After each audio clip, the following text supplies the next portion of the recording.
Halo, assalamualaikum teman-teman dimanapun berada. Om Swastiastu, Namo Buddhaya, salam kebajikan rahayu.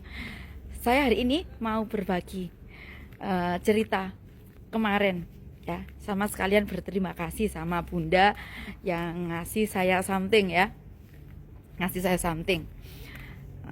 Nggak bisa saya sebutkan di sini. Kemarin itu kan kita ada acara ini bagi-bagi ya, berbagi komunitas Melati.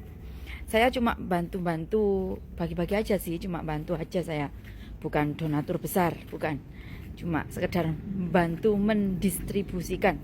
Nah, terus di situ sama saya ketemu orang baru ini. Beliau punya kelebihan, mukjizat kalau nabi ya, kalau manusia itu ya kelebihan aja ya, kita bilangnya kelebihan. Beliau punya, kan masing-masing orang pada dasarnya, pada hakikatnya itu punya sisi yang kurang baik, dan pasti ada juga kelebihannya, itu pasti. Cuma kadangkala kita menyadari, kita tahu apa enggak, kita aware apa enggak. Nah, intinya saya ketemu Bunda, anggap aja Bunda siapa ya, gampangan yang ngomong, Bunda Deni. Oke, saya bilang aja Bunda Deni. Beliau itu ketemu saya, wah, langsung di bengkel ini tubuh saya. Sik, kok ono tanaman bagus ya? Apakah ini ginseng? Ginseng nggak tuh? Iya nggak sih? Nggak tahu.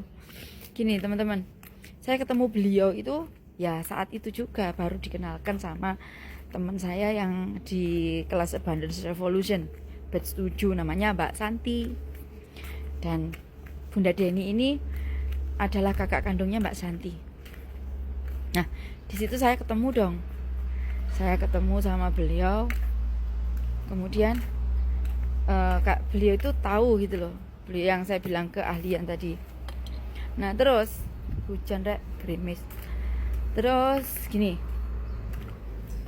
beliau sampai mengutarakan hal, ya mohon maaf ya, pokoknya beliau tahu apa yang saya rasakan di fisik.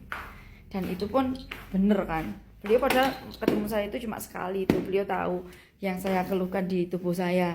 Bahkan sampai diterapi. Kemudian setelah diterapi kayak dipijit, kemudian apa ya? Pokoknya dikeluarin anginnya gitu. Ya, si anginnya.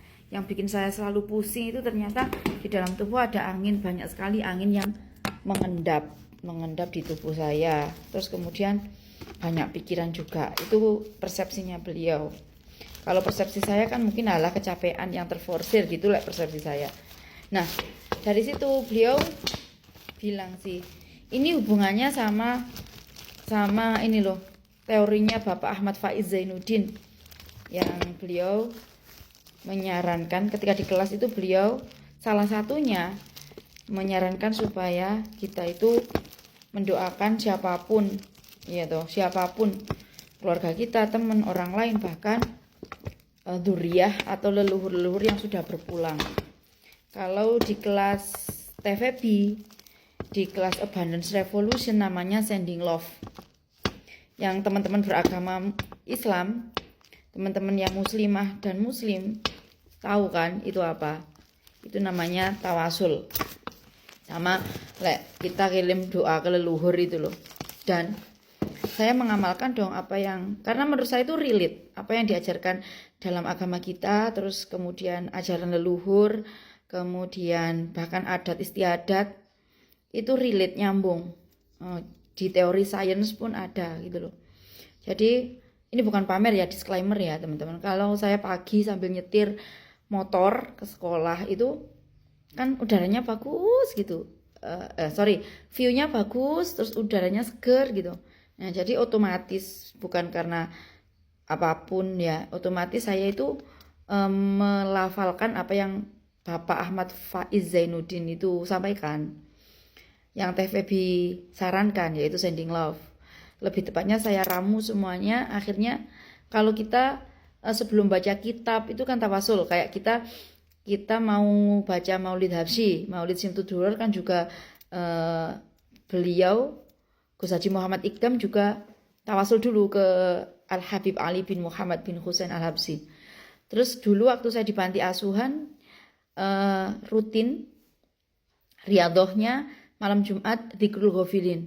Nah, di situ banyak sekali kumpulan-kumpulan sending love, kumpulan-kumpulan tawasul, doa-doa lengkap kepada malaikat muqarrabin, Ambiya Mursalin, Sunan-sunan Wali Songo Jawa Madura, Jawa Madura maksudnya. Kemudian ada Sultanul Aulia dan lain sebagainya. Pokoknya runtut urut lengkap menurut saya yang sejauh ini saya temui. Nah, kemudian keluarga-keluarga kita ya, Abi wa Umi, kemudian keluarga yang sudah berpulang, itu ternyata dahsyatnya luar biasa. Kayak dulu saya kan sekedar mentaati peraturan ya, ikut rutinan Dzikrul Ghafilin. Tapi secara tidak langsung teman-teman, kita itu akan merasakan benefitnya. Ibaratnya itu berkahnya lah. Meskipun kita nggak niat baca, meskipun kita bacanya sambil ketiduran. Nah itu apalagi kita niat dengan aware, dengan hadir, dengan niat yang benar-benar ditata gitu loh. Saya baru bilang setua ini karena dulu ya itu tadi waktu kecil cuma hanya mentaati peraturan, riadohnya ini yang dibaca itu.